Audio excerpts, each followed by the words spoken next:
So mga tol, alam po ng karamihan, nakakatapos lang po ang laban ng anak po sa ating pambansang kamao Manny Pacquiao. Itong si Iman Bacosa na ginanap po sa Okada, Manila kahapon kontra na Jilang Gahin. Grabe ang lakas ni Iman Bacosa at hanggang round 3 lang po ang laban at tinigil na lang po sa referee. Baka ano pa ang mangyayari sa kalaban niya. Bukod dyan ay banat po ng karamihan ay kung gaano daw kalakas ito si Manny Pacquiao noon ay ganun daw kalakas itong si Iman Bacosa sa ngayon. At nakita po natin ang galawan ni Bacosa mga tol ay pareho talaga sa kanyang tatay na si Manny Pacquiao. At nakita natin sa video, grabe ang lakas ng kombinasyon. Samantala ay banat po ng mga fans ay gusto daw ilaban po itong si Iman Bacosa sa anak po ni Ricky Hatton, itong si Campbell Hatton.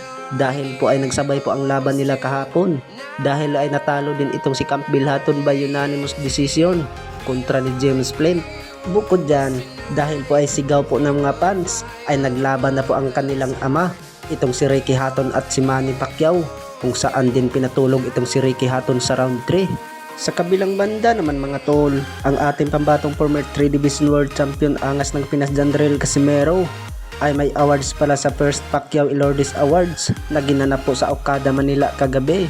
Pero hindi pumunta po ang angas ng Pinas Jandrel Casimero, kaya kinuha na lang po ang award niya ng manager po ng MP Promotion na si Sian Gibbons.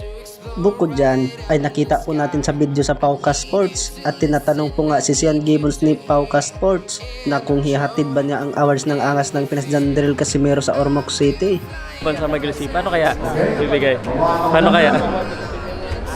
Thank you. Congrats, sir. So John Real, we wish you could have been here. We miss you. We love you, and this award's for you. Are you gonna send that to Ormoc? Absolutely, Yeah. absolutely. Congrats, sir. Congrats. Thank you, John Real. We love you.